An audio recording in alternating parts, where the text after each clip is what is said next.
The poem of the man God, the second year of the public life. Chapter 250. At Tyre, Jesus speaks of perseverance. 12th of August, 1945. It is early morning when Jesus arrives in front of a sea town. 4 boats are following his. The town juts out strangely towards the sea, as if it were built on an isthmus, or rather, as if a slender isthmus linked the part protruding on the sea to the part stretching along the shore. It looks like a huge mushroom, as seen from the sea, with its crown lying on the waves, its roots under the shore, the isthmus being the stem. There are 2 harbours, one on each side. One to the north is wider and full of small boats. In the other, to the south, which is more sheltered, there are large ships arriving or departing. "We must go over there," says Isaac, pointing to the harbour of the smaller boats. "That is where the fishermen are." They walk round the island, and I can see that the isthmus is an artificial one, a kind of cyclopean dam linking the little island to the mainland. They built lavishly on those days. I gather from this work and from the number of boats in the harbour that the town was wealthy and commercially very active. Behind the town, beyond a flat area, there are some pretty-looking little hills, and the great Hermon and the Lebanon chain of mountains can be seen very far behind. I also understand that this is one of the towns I could see from Lebanon. Jesus' boat is now entering the northern harbour, the roadstead, because it does not dock. But the men row slowly backwards and forwards until Isaac sees those he is looking for and calls them at the top of his voice. 2 beautiful fishing boats come towards them, and the crew bend over to the smaller boats of the disciples. "The master is with us, my friends, come, if you wish to hear his words. This evening he's going back to Sycamnon," says Isaac.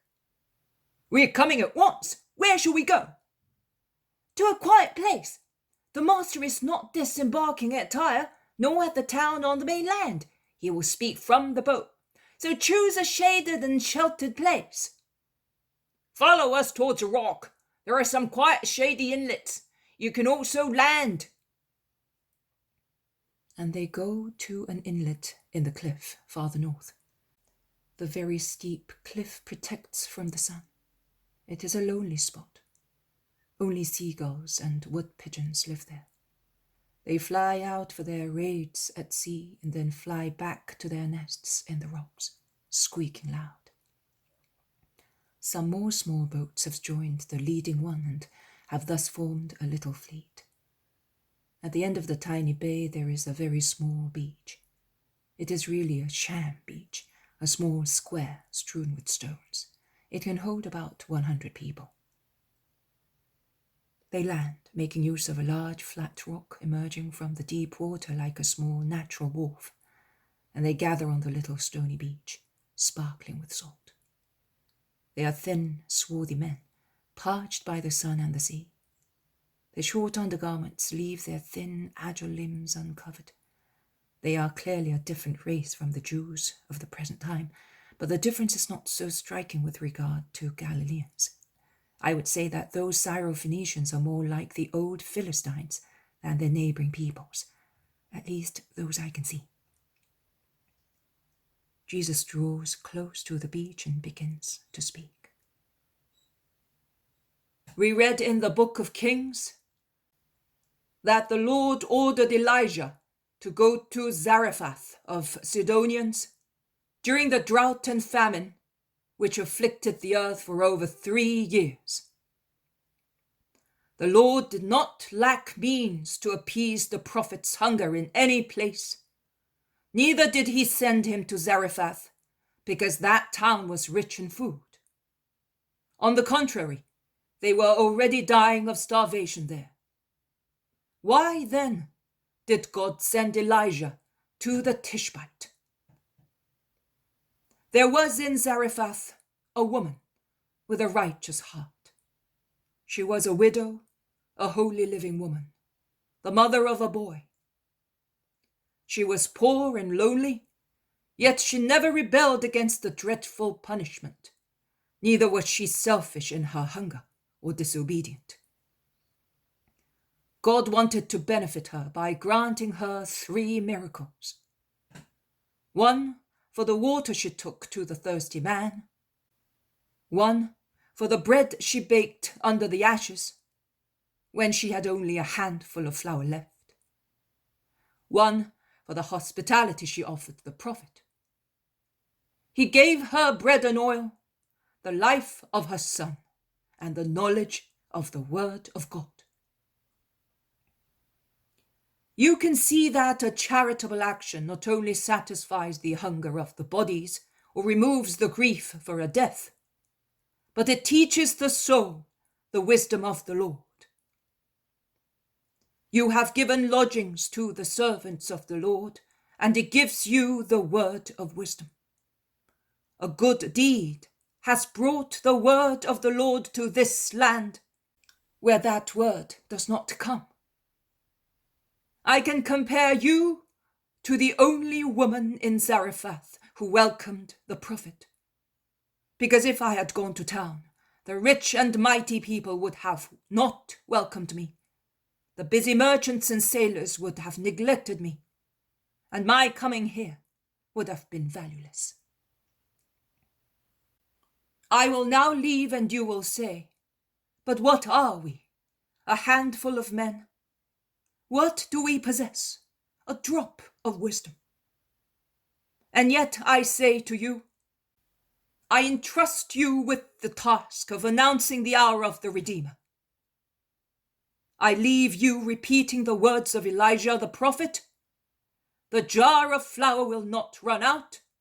The oil will not diminish until one comes who will give it more copiously. You have already done that, because there are Phoenicians here among you who have come from beyond Mount Carmel, which means that you have spoken as you were spoken to. You can thus see that the handful of flour and the drop of oil have not run out, but have instead increased in quantity. Continue to make it grow. And if you think that it is strange that God has chosen you for this work, as you do not feel capable of carrying it out, repeat the word of great trust. I will do what you tell me, trusting your word. Master, how are we to deal with the heathens here? We know these people because they are fishermen like ourselves. We fraternize because we do the same work. But what about the others? Asks a fisherman of Israel. You say that you fraternize because of the same work. Well then, should the same origin not cause you to fraternize as well? God created both Israelites and Phoenicians. The people of the plain of Saron or of high Judea are not different from the people of this shore. Paradise was made for all the sons of man, and the Son of Man has come to take all men to paradise. The purpose is to attain heaven and give joy to the Father. Meet, therefore, on the same road and love one another spiritually, as you love one another for reasons of your trade. Isaac has told us many things, but we would like to know more. Is it possible for us to have a disciple, although we are so far out of the way? Send them John of Endor, master. He's so clever, and he is accustomed to living with pagans, suggests Judas of Kerioth. No, John is staying with us, replies Jesus resolutely. He then turns to the shepherds. When will the murex fishing be over? At the first storms in autumn. The sea is too rough here afterwards. Will you be going back to Sycamnon then? We will be going there and to Caesarea. We supply many Romans. You will then be able to meet the disciples. For the time being, persevere. On board my boat there is one whom I did not want, and he came here almost in your name. Who is he? A young fisherman from Ashkelon. Tell him to disembark and come here. The man goes on board and comes back with a young fellow who seems rather embarrassed at being the center of so much attention. The Apostle John recognizes him. He is one of those who gave us the fish, Master. And he gets up to greet him. You have come, Amastius. Are you alone here? Yes, I am alone. At Capernaum I was ashamed. I stayed on the beach, hoping. What? To see your master. And not yours yet? My dear friend, why are you still hesitating? Come to the light waiting for you. See how he is watching and smiling at you. How will they bear with me? Master, please come here for a moment. Jesus gets up and goes to John. He does not dare to come because he's a foreigner. There are no foreigners as far as I am concerned. And your companions, were you not many? Do not be upset. You are the only one who persevered. But I am also happy because of you alone. Come with me. Jesus goes back to his place with his new conquest. We shall certainly give this young man to John of Endor, he says to the Iscariot. He then speaks to everybody. A group of diggers went down into a mine, where they knew there were some treasures well hidden in the bowels of the earth, and they began to dig. But the ground was hard and the work laborious. Many became tired, threw away their picks and went away. Some made fun of the foreman and treated him almost as a fool. Some cursed their fate, the work, the ground, the metal, and in a fit of anger they struck the bowels of the earth, tearing the vein into useless tiny bits. And when they saw that they had only caused damage without making any profit, they also went away. Only one remained, the most persevering one. He dealt kindly with the hard layers of the soil to pierce it without damaging anything. He made various tests. He dug and went deeper. A wonderful, valuable vein was at last discovered. The perseverance of the miner was thus rewarded, and with the most pure metal he had found, he was able to get many work contracts, a great glory, and many customers. Because everybody wanted that metal, which perseverance only was able to find, whereas lazy or angry people had achieved nothing. But once the gold has been found, it must in its turn persevere and be available to be worked on, in order to become beautiful and ready to be used by the goldsmith. If the gold, after being excavated, should refuse to undergo further treatment, however painful it might be, it would remain a coarse metal, unsuitable to be worked on. You can thus see that the first enthusiasm is not enough to be successful, either as apostles or disciples or believers. It is necessary to persevere. Amastius had many companions, and in their first enthusiasm they all promised to come. He only has come. I have many disciples, and their number will increase, but only a few of them will persevere until the end. Perseverance. It is the great word for all good things. When you cast the drag net to catch murex shells, do you do that only once? No. Many times, for hours, for days, for months, and you are willing to go back to the same spot the following year, because your work brings bread and comfort to you and to your families. And would you behave differently for more important things, such as the interests of God and of your souls?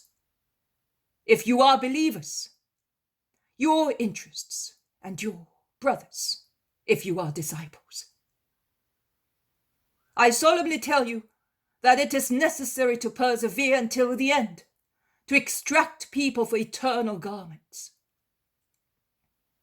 And now, let us stay here as good friends until it is time for us to go back. We shall thus become better acquainted, and it will be easy to recognize one another. And they spread out in the little rocky bay, cooking mussels and crabs caught on the rocks, and little fish caught with small nets.